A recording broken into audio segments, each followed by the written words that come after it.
Rebonjour en direct de Nice et du Transition Forum. Après avoir parlé de numérique, on va parler tourisme durable et savoir exactement ce qui se cache derrière ce vocable. Pour en parler avec nous, Franck Goldnadel, vous êtes le président des directoires des aéroports de la Côte d'Azur. Bonjour. À vos côtés, Anne Riegel, vous êtes la directrice générale de Air France KLM. Bonjour. Air France, ça suffit à mon bonheur. Je dirais qu'on me donne une mauvaise note. Franck Gervais, à côté de moi. Donc vous êtes le représentant de Pierre et Vacances, le directeur général. Ouais, et j'en rajoute un, Center Parks pour le coup. Pierre et Vacances Center Parks. Bonjour. On va en reparler après. À côté de vous, Christelle Ayarda, donc vous êtes directrice du Slow Tourism Lab et vous venez de l'Aude. De l'Aube, en Champagne. De l'Aube, absolument. Avec nous, alors en Zoom, nous avons Brune Poisson. Vous êtes la responsable du développement durable chez le groupe Accor. Et normalement, nous avons... Accor tout court. Je peux pas... Alors, Accor tout court, pas le groupe Accor. C'est un groupe, non? Un groupe Accor, si vous voulez. Voilà, merci.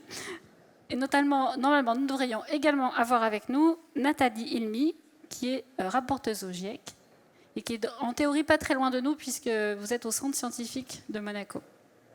Bonjour Nathalie. Et d'ailleurs, je vous garde avec nous puisqu'on va commencer avec vous. Vous êtes donc l'une des rapporteuses du GIEC et j'aimerais que vous nous donniez peut-être un ou deux chiffres qui sont assez forts sur ce que représente le tourisme durable et ce que représente la transition écologique dans ce secteur. Alors, vous m'entendez? Oui, on vous entend parfaitement. Donc, tout d'abord, je suis pas rapporteur au GIEC, mais je suis auteur principal des rapports du GIEC. J'ai participé à l'écriture du SROC, le rapport spécial sur l'océan et la cryosphère. Et je participe actuellement pour l'AR6, le rapport principal qui va sortir en 2022. Il y a une partie qui est déjà sortie le mois dernier. Donc, je vais vous parler un petit peu de ce que le GIEC prévoit pour le futur. Si on continue sur notre trajectoire actuelle, on va vers 2,7 degrés Celsius de réchauffement. Donc, on est bien loin des 2 degrés que l'accord de Paris, ou les 1,5 qui étaient visés.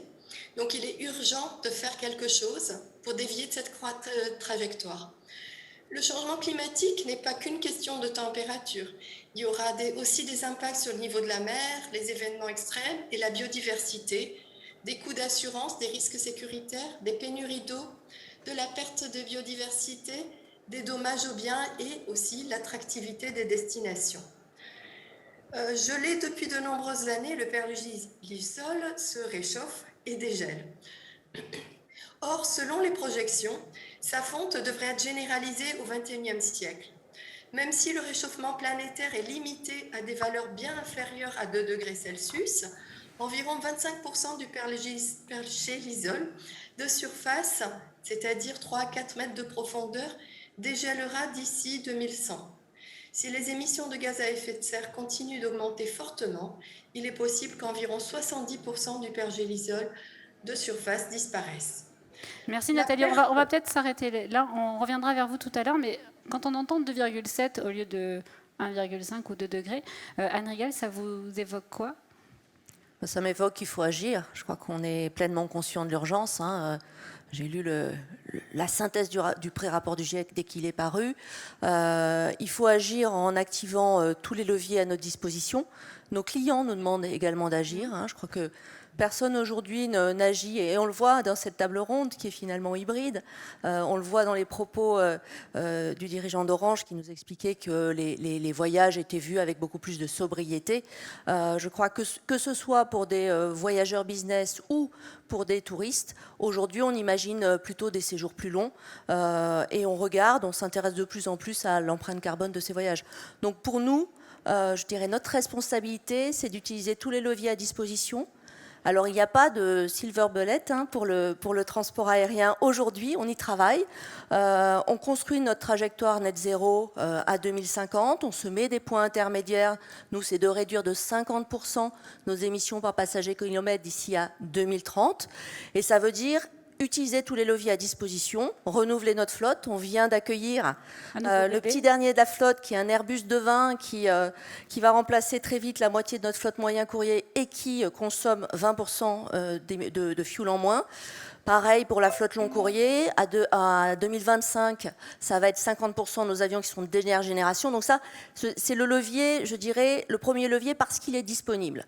Ça ne suffit pas, on est copilote, alors on sait que les procédures opérationnelles, les copilotages, toute l'intelligence artificielle que nos pilotes utilisent, ça peut faire 5 à 10% si on travaille également l'espace aérien. Et tout ça, ça suffit toujours pas. Et on pense que le premier levier, ce qui va devenir le premier levier de décarbonation, ce seront les carburants durables. Alors, pas des carburants durables qui sont en compétition avec l'alimentation, des carburants durables avancés, soit des recyclages de déchets, soit un peu plus tard des fuels synthétiques produits à partir d'hydrogène vert, qui vont, sur l'ensemble du cycle de vie, économiser 80% du CO2. Le problème, c'est qu'aujourd'hui, ils sont très peu disponibles et ils sont très chers. Et donc, l'enjeu, c'est de faire monter la filière. On va commencer à en utiliser 1% l'an prochain. Ça fait partie des mandats d'incorporation. Janvier 2022. C'est ça. Ça, c'est un mandat d'incorporation français. Puis, vous savez que le package Fit for 55 de l'Europe prévoit qu'on fasse 5% à 2030. Et dans la trajectoire à 2050, il faut à minima qu'on utilise 63% pour avoir une chance de faire du net zéro. Et donc l'enjeu, c'est de pousser la recherche et le développement pour faire monter ces carburants le plus vite possible. On a un vol ce soir qui nous ramène à Paris, qui aura 30% de carburant durable. La ville de Nice nous a aidés à les mettre à les tester, puisqu'entre 2014 et 2016, on a fait beaucoup de vols pour certifier ces carburants durables. Et nous, on croit que c'est vraiment... alors, il faudra empiler beaucoup de plans d'action, mais que c'est la première priorité. Vous parliez tout à l'heure d'une table ronde un peu hybride, c'est vrai, mais votre voisin, pour en avoir déjà discuté avec lui, il dit souvent que l'aéroport n'est qu'un maillon de la chaîne et que tout se pense aussi avec les compagnies. Donc à l'inverse, Franck Goldnadel, quand les compagnies font des efforts sur du carburant durable et sur d'autres leviers comme vient de l'évoquer Anne Rigal, les aéroports, vous pouvez vous targuer d'être le premier groupe aéroportuaire français à être neutre carbone 4+.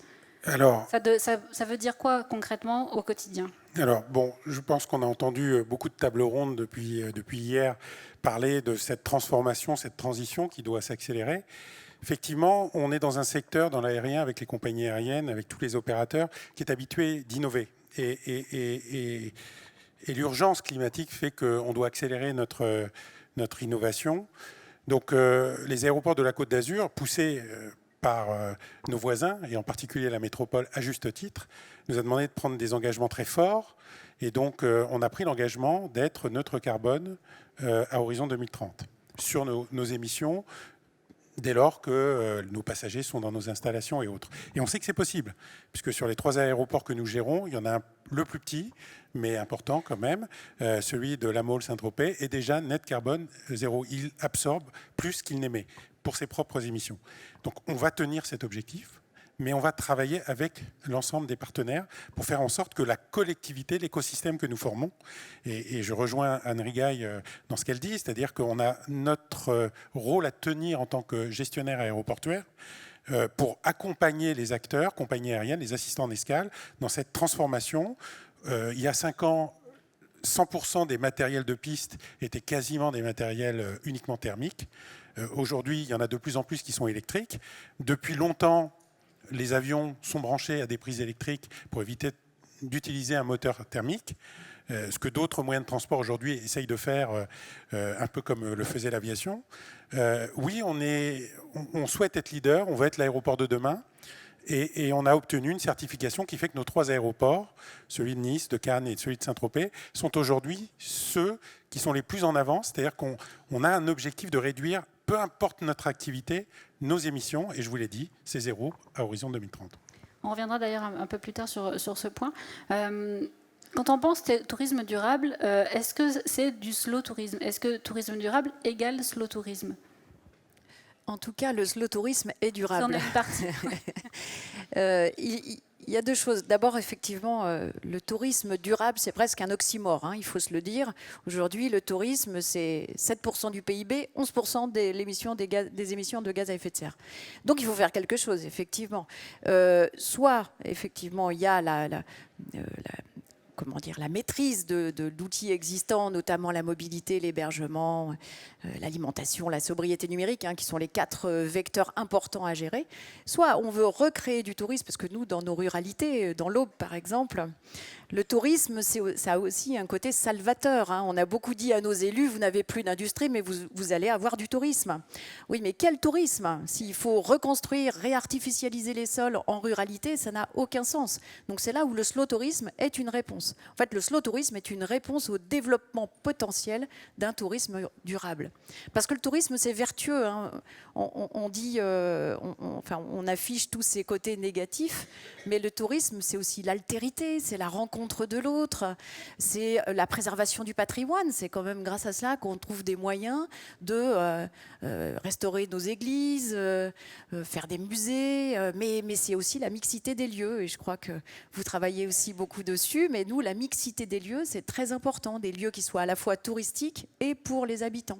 Donc il y a un côté effectivement vertueux dans le tourisme, mais il faut développer le slow tourisme pour en être convaincu. Brune Poisson et Franck Gervais, quand on parle de slow tourisme, comment vous l'abordez quand on est dans un grand groupe? Est-ce que ça fait partie... Alors Brune Poisson peut-être d'abord. Moi, je pense que c'est effectivement vers ça qu'il faut aller, mais je crois que il faut non seulement se battre sur, quelque part, comment est-ce qu'on retransforme et comment est-ce qu'on redéfinit le tourisme, mais je pense qu'il faut aussi partir de ce qu'on a déjà, c'est-à-dire des hôtels. Moi, je parle là pour le groupe Accor, et comment est-ce qu'on transforme nos hôtels pour faire en sorte peu à peu que, quelque part, avoir une chambre avec un lit, c'est une activité presque marginale dans la vie d'un hôtel. C'est-à-dire comment est-ce qu'en fait on réconcilie et on réimplante, et je sais que le groupe Accor y a travaillé depuis très longtemps, et c'est tout ce dont Sébastien Bazin essaie de développer à grande vitesse, mais c'est comment est-ce qu'on intègre encore mieux un hôtel dans son environnement, dans son quartier. Parce que c'est vrai que quand on regarde le secteur de l'hospitalité vu de l'extérieur ou en arrivant, c'est à la fois un secteur qui est très paradoxalement qui est relativement fermé, c'est-à-dire en fait qui opère pour ses clients et ses actionnaires essentiellement sans nécessairement penser un écosystème plus large. C'est aussi un hôtel, c'est aussi parfois assez prédateur sur un territoire. Il arrive, il prélève énormément de ressources sans se demander exactement, surtout quand on veut baisser les coûts de transaction et passer à large échelle. C'est aussi un secteur qui a peu l'habitude de collaborer avec d'autres parties prenantes, qui est assez compétitif et qui est aussi un peu défensif, ne serait-ce que vis-à-vis du gouvernement. Donc je crois que des gouvernements, même de façon générale, alors là je simplifie, je caricature, je ne dis absolument pas que ça a toujours été comme ça, mais c'est un peu, surtout dans un groupe hospitalier, enfin d'hospitalité globale, c'est un peu cette approche-là. Et donc je crois qu'il faut à la fois redéfinir qu'est-ce qu'un hôtel. Un hôtel, c'est pas que un lieu de passage, c'est pas fait que pour attirer soit un touriste, soit un voyageur d'affaires qui vient y passer le moins de temps possible quelque part. Et il faut aussi redéfinir une méthode avec une nouvelle façon de collaborer. Et ça, si vous voulez, je pourrais y revenir. Je veux laisser la parole à Franck Gervais, qui a une grande expérience du secteur. Mais vous connaissez bien... Absolument. Donc, bonjour Brune, bonjour Franck, bonjour à tous. De notre côté, je pense qu'après ce qui vient d'être dit par tout le monde, le mot qui, moi, me vient à l'esprit, c'est comment est-ce qu'on réinvente notre tourisme. Et en fait, c'est ça l'enjeu. Parce que si je demande dans la salle qui, évidemment, veut s'engager à fond dans la transition écologique, tout le monde va lever la main. Si je dis qui veut mettre fin au tourisme, personne ne va lever la main. Donc la question, c'est comment est-ce qu'on réinvente notre tourisme dans toute la chaîne, transport, hébergement, expérience sur place. Et chacun doit faire son travail et il y a une obligation de changement d'action. Nous, qu'est-ce qu'on fait? Donc, dans le groupe Pierre et Vacances Center Parcs, il y a 3 choses qu'on fait. La première chose, c'est qu'on s'occupe d'abord de nous-mêmes. On accélère notre propre transition écologique, c'est-à-dire qu'on va préférer réhabiliter des bâtiments qu'en construire des neufs. On n'est pas très loin de la montagne ici. À la montagne, il y a 60% de lits qui sont des lits froids. Un lit froid, c'est un lit dans lequel une personne, propriétaire, vient 1 semaine, 2 semaines, 3 semaines max par an. Ça, c'est une aberration d'un point de vue écologique. Donc nous, on veut réchauffer les lits, et donc on préfère réhabiliter les bâtiments existants plutôt que d'aller en construire des nouveaux. Quand on construit un Center Parcs, on le construit sur un ancien terrain militaire, c'est le dernier en Allemagne, sur un ancien terrain minier qu'on requalifie, c'est le dernier en Belgique, ou bien on est dans un projet qui a le support de 100% des élus, ce qui est assez rare désormais. C'est le prochain, entre Bordeaux et Toulouse, satisfecit absolu. Pourquoi? Parce qu'il a été complètement intégré à l'environnement. 80% de nos matériaux de construction de ce Center Parcs sont locaux, 80%. 65% du food and beverage qu'on offrira à nos clients seront locaux. Donc on a complètement réinventé nous-mêmes, accéléré notre transition écologique. Le deuxième point, c'est comment est-ce qu'on a un impact positif sur les territoires. Ce tourisme, il doit être intégré, il doit être au cœur et servir les territoires. Il doit avoir un impact positif. C'est vraiment ça l'enjeu qu'on a. Et donc on veut, nous, être ouverts. On ne veut plus de ces lieux où nos clients sont fermés, s'enferment pendant 4-5 jours. On veut qu'ils s'ouvrent au territoire, que les territoires rentrent dans nos Center Parcs, par exemple. Ça veut dire que pour cultiver les lopins de terre qu'on va développer dans nos futurs Center Parcs, des agriculteurs locaux vont venir, que des marchés locaux prennent déjà place dans nos Center Parcs quasiment tous les jours. Donc on veut cet impact positif sur les territoires. Ça, on reviendra sur la notion de territoire d'ailleurs. Et le troisième point, c'est on a, nous, nos clients pendant un temps long, dans l'hôtellerie, dans les résidences de tourisme, aérien, aéroport. Donc on les a pendant un temps où ils sont sensibles et donc ils veulent on peut, nous, les orienter vers des gestes, des comportements qui sont positifs. Pour ça, on a une obligation de montrer, d'informer. Et donc, on a un temps qui est ce temps de plaisir, ce temps des voyages, où donc on veut inciter à vivre mieux ensemble, consommer mieux, et on a tous ce rôle-là. Donc vous allez un peu plus loin que ce que disait Brune Poisson tout à l'heure, en disant qu'il faut réinventer finalement comment on fait de l'hospitalité. Donc c'est aussi peut-être pousser à montrer l'exemple. Oui, je crois que Brune et le groupe Accor le font aussi très bien pour en venir. J'ai pas dit qu'ils le faisaient pas. Pour le coup, non. D'abord, la route est encore très très longue. Je crois qu'il faut qu'on soit tous humbles, mais je pense qu'il y a aussi de se dire que, et c'est un peu peut-être ce que Franck voulait dire aussi, je pense que quand on est une entreprise dans le domaine du tourisme, on a aussi cette dimension où on doit être des activistes de l'environnement.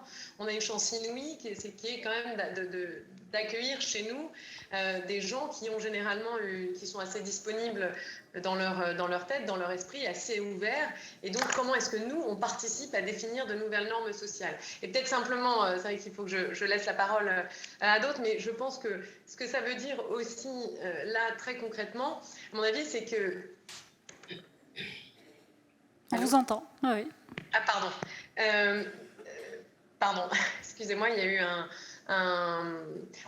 bref, je voulais dire simplement qu'il faut qu'une entreprise soit... et je pense qu'il y a une dimension d'activisme de la part d'une entreprise dans le secteur du tourisme. Pardon, j'ai eu l'impression qu'il y avait un peu... Aucun problème. On vient de parler de territoire. C'est quoi la notion du tourisme et du territoire? C'est ça, c'est de faire en sorte qu'ils s'entendent les uns avec les autres. Quand on est une compagnie aérienne ou quand on est un aéroport, on le fait comment? Alors déjà, une compagnie aérienne, je sais que c'est parfois mal pris quand on le dit comme ça, mais c'est une contribution économique forte. Ça permet de développer des pays moins avancés. Quand vous discutez avec des pays africains qui n'ont pas les infrastructures qu'on a en France, pour eux, de pouvoir développer de l'aérien, c'est absolument vital pour leurs jeunes, donc je crois que le lien au territoire, c'est de permettre ce développement économique, c'est de permettre aussi de ne pas avoir un collapse, un bouleversement des emplois. Et c'est pour ça qu'il faut qu'on arrive progressivement à cette transition. Il y a aussi une dimension, vous l'avez très bien dit, tout le monde a envie de voyager. C'est pas seulement pour se faire plaisir, c'est que le voyage, c'est une école de tolérance. On est dans un monde qui se silote et qui se segmente de plus en plus.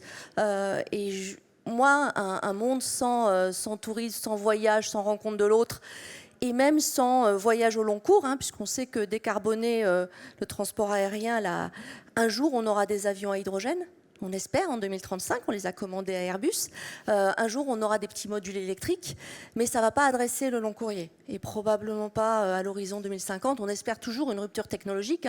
L'histoire de l'aviation a montré qu'il y a eu évidemment des ruptures très fortes et on espère que ce n'est pas en 2021 qu'on peut avoir effectivement toute la vision et qu'on aura des bonnes surprises sur la route. N'empêche que notre enjeu majeur, c'est d'arriver à décarboner ce long courrier pour pouvoir maintenir ce lien entre les cultures. Et donc, bon, on n'est pas forcément dans du... On est sur du territoire essentiellement sur la France ou sur des continents qui sont effectivement moins bien pourvus d'infrastructures comme en Afrique, où on est très présent. Mais je crois que notre rôle à nous, c'est vraiment de relier les cultures et de faire que le monde ne se fossilise pas. L'homme en a besoin. Je crois que l'homme en a besoin. C'était Montaigne qui disait que voilà, le voyage permettait de frotter les cervelles entre elles et je crois qu'on a toujours besoin de ça. Oui, moi je dis toujours, une grande partie de ce qu'a fait notre monde aujourd'hui et du fait qu'on se parle, et plutôt que de se parler, parce qu'on se parle, on évite de s'affronter, c'est quand même avoir permis aux gens de se rencontrer. Et je dis aussi souvent que le transport, il n'est pas généré par l'aéroport.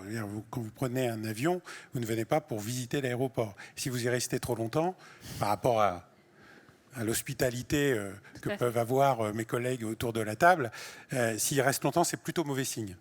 Donc on évite ça. Et donc, effectivement, on irrigue un territoire. Et ça a été très bien dit par Christian Estrosi ce matin. Il a fait le choix, par exemple, dans son territoire, d'avoir un tourisme maîtrisé, non pas un tourisme de masse, mais où on espère accueillir avec la dimension souhaitée par le territoire. Ça, c'est sur la partie tourisme. Et puis, il y a des gens qui ont besoin de voyager pour leurs affaires. Et donc, il faut arriver à contenter tous ceux qui ont besoin de le faire.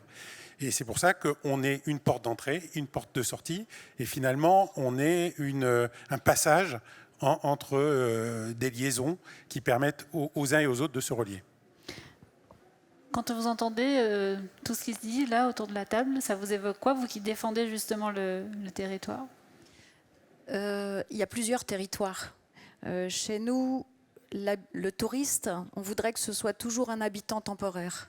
On voudrait toujours que finalement son expérience de quelques jours lui donne envie de s'installer, lui donne envie d'envoyer ses enfants à l'école dans l'Aube. Donc chez nous, c'est aussi ça, c'est aussi le tourisme d'attractivité. Le tourisme, c'est un prétexte en fait à connaître la ruralité pour des territoires ruraux. C'est une opportunité, le tourisme, pour un territoire rural. Évidemment, nous, on n'est pas dans le cas de Nice où il faut gérer les flux. Mais pour autant, je trouve que nous sommes une solution à la répartition sur le territoire. Vous savez que 80% des gens vont sur 20% du territoire dans le tourisme. Et ça, c'est dommage.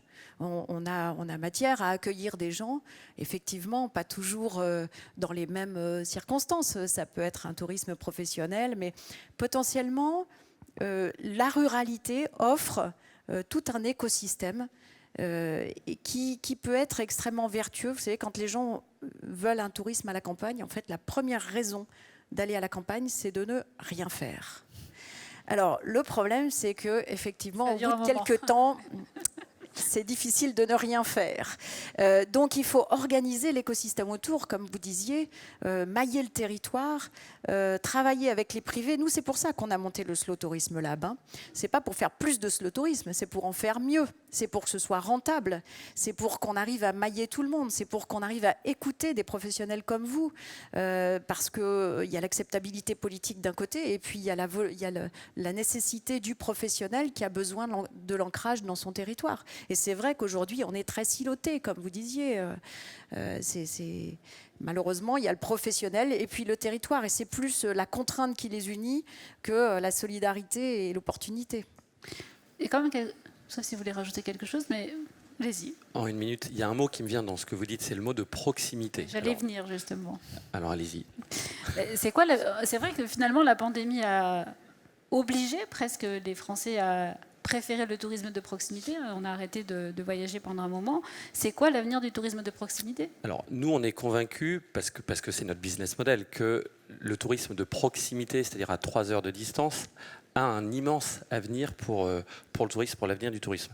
Ce qui ne veut pas dire qu'on partira plus loin, mais effectivement, comme disait Anne, je pense qu'on partira plus longtemps, moins souvent, plus loin. Ce qu'a montré cette période de Covid, l'été dernier, c'est que 90% des gens sont restés dans leur pays, beaucoup plus que d'habitude. Ils ont redécouvert des choses qui étaient immédiatement accessibles à eux, qu'ils ne voyaient que sur leur smartphone. On a beaucoup parlé de smartphone ce matin. Moi, une des vraies satisfactions que j'ai, c'est en voyant, on a 80% de clientèle famille, en voyant ces enfants dans nos équipements, dans nos résidences, dans nos parcs, ce smartphone, ils le laissent pendant 4 jours ou 5 jours complètement de côté. Parce qu'en fait, on leur montre des choses qui étaient accessibles, qui sont très simples, dont ils sont demandeurs. Leurs parents, qui sont des millennials, aujourd'hui, c'est les perennials, disent « Je veux que à 99% d'entre eux, je veux des activités et séjours à vertu exploratoire. » On l'a à portée de main. C'est une bonne nouvelle, il faut qu'on s'en saisisse et qu'on soit vraiment ce secteur qui relie les générations et les populations. Le tourisme de proximité, c'est quoi l'avenir? Oui, et après, évidemment. Brune Poisson, j'aimerais bien avoir son avis aussi. Mais d'abord, allez-y. Oui, évidemment, le tourisme de proximité. Pour nous, l'enjeu de la mobilité, c'est d'en avoir moins. C'est pas, on peut effectivement travailler sur la mobilité douce et la décarbonation de la mobilité, mais il faut surtout avoir moins de mobilité inutile. Donc le tourisme de proximité, ça répond exactement à cela. Et la préservation du patrimoine rural, c'est très important pour cela, même si c'est pas avec un lavoir qu'on attire les gens, mais globalement, quand on peut rééquilibrer des territoires ruraux avec un petit peu de patrimoine, un petit peu de visite d'industrie, de visite d'artisanat. Voilà, il y a tout un... En fait, ce qu'il faut, c'est la mixité des activités avec des gens qui, potentiellement, toute l'année ne vont pas faire du tourisme, mais... pendant les mois d'été, vont ouvrir leur atelier, leur entreprise à la visite et devenir agents touristiques temporaires. Absolument. Brune Poisson, le tourisme de proximité, ça a quel avenir, selon vous? Bien sûr, je pense que c'est un avenir qui est absolument, qui est très, très, très important, qui est énorme, on l'a vu avec le Covid, mais il ne faut pas oublier quand même que les 3/4 du reste du monde rêvent de voyager. J'ai habité en Asie, en Inde, en Chine. Bon, le tourisme de proximité, alors dans un pays qui est grand comme la Chine, certes, ça peut avoir du sens, mais le reste, ils n'ont absolument pas du tout envie qu'on leur dise restez chez vous. Il ne faut quand même pas oublier qu'il y a toute cette partie-là du monde. Donc je pense qu'une des façons de résoudre ce problème, paradoxalement, c'est en élargissant le cadre et en se disant, mais en fait, et je pense que c'est une question que ne s'est pas suffisamment posée l'industrie touristique, c'est à quel problème je veux participer à résoudre, quel problème? Parce qu'aujourd'hui, et en tout cas pendant très longtemps, l'industrie touristique, en fait, elle fonctionnait très très bien. Quoi qu'elle fasse, il y avait toujours plus et plus et plus de monde. D'ailleurs, on disait que c'était une industrie qui était bénie des dieux. Je pense qu'elle l'est encore aujourd'hui, mais je pense pour qu'elle continue à l'être, qu'elle se dise vraiment quel problème je veux chercher à résoudre.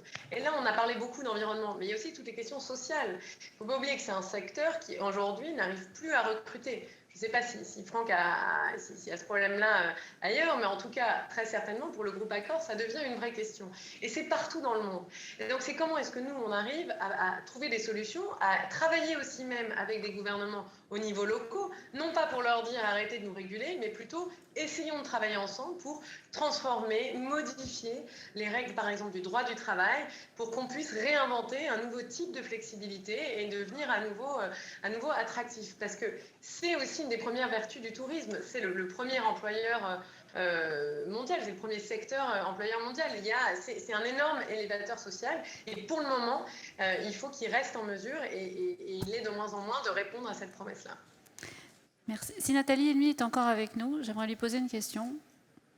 Oui, je suis là. Est-ce que les marques, les grands groupes peuvent être des rôles modèles? Oui, tout à fait. Je pense que de toute façon, le modèle, en vous écoutant, c'était clair, est en train de changer. En fait, on a des nouvelles tendances dans le tourisme qui est plus orienté vers l'humain, la préservation de l'environnement, le respect des communautés locales. Donc tout ça, c'est entendu. Après, c'est vrai que l'industrie du tourisme est très importante pour l'économie puisqu'elle contribue largement à la croissance globale. Quand on sait que le tourisme représente 12% du PIB mondial, en France, il représente 8% de l'emploi et 7% du PIB. On voit que c'est quand même une industrie effectivement importante. Après, le problème, c'est que le changement climatique va impacter cette industrie. C'est pour ça qu'il faut vite qu'ils comprennent que les actions qu'ils mettent en place pour sauvegarder le climat, l'environnement, la biodiversité, c'est aussi se sauvegarder eux-mêmes en tant que secteur. Et pour cela, il faut qu'ils changent avec les collectivités locales, avec les gouvernements. Et il faut aller plus loin, il faut penser aussi aux investisseurs. Et je pense que ce qui a été dit dans la table ronde était assez encourageant, puisqu'on allait vers des sources d'énergie renouvelables, on allait vers des solutions plus humaines. Donc, je pense que ces grands groupes peuvent être effectivement un modèle. Très bien. Anne Riegel, vous pouvez être un rôle modèle? Alors, moi Vous non, essayez? mais j'espère que Air France et je crois que globalement l'industrie du transport aérien a compris, hein, alors différemment selon les continents, mais globalement, comme le disait Madame, que c'est une vraie question de pérennité, hein, que nous n'assurerons pas la pérennité de notre modèle si nous n'embrassons pas à bras-le-corps cette problématique de trajectoire de transition durable. C'est pas nouveau pour nous, puisque finalement on a toujours essayé de baisser nos consommations de carburant, hein. Le fuel, c'est un tiers de nos coûts, donc on a toujours été très très motivés là-dessus. Mais pour autant, on n'était pas dans les mêmes horizons de temps que ce que nous impose aujourd'hui à la fois le rapport du GIEC et puis tous les événements climatiques. Et ce qui est nouveau, c'est également ce que vous disiez, c'est que les événements climatiques peuvent également rendre certaines zones touristiques invivables. La ville de Nice avec un dôme de chaleur, voilà, aujourd'hui Nice, dès qu'on rouvre les destinations, on a tout de suite retrouvé un niveau de trafic, ce qui montre que les gens veulent vraiment voyager, avec évidemment des Français, mais aussi beaucoup d'Américains qui sont venus à Nice cet été, à 85%. Mais pour autant, il va falloir effectivement faire notre devoir pour qu'on n'ait pas des événements climatiques qui impactent les zones. Puis il va falloir élargir, c'est ce que vous disiez, hein, 20% du territoire qui est visité, c'est pas le but. Et nous aussi, on essaie de faire découvrir la France sous un autre visage aux visiteurs qui rêvent du monde entier de la visiter, en se branchant sur du train, sur de l'intermodalité, en mettant en valeur la ruralité pour que les Américains ils aient évidemment envie de venir à Nice, mais aussi dans toute son arrière-région. Franck, oui, je vais non seulement paraphraser ce qu'a dit Anne, mais redire qu'effectivement, on irrigue un territoire et qu'on se met au service de notre territoire. Ça a été dit ce matin, je le redis. Christian Estrosi a pris des engagements. On s'inscrit pleinement dedans et on est un moteur de cette transformation.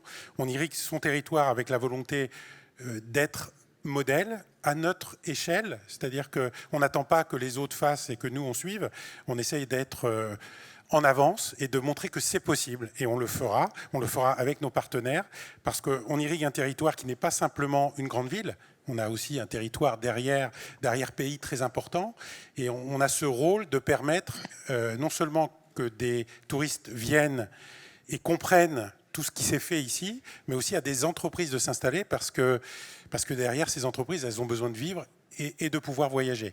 Mais par contre, on n'oublie pas qu'on a pris des engagements et on va essayer de les tenir.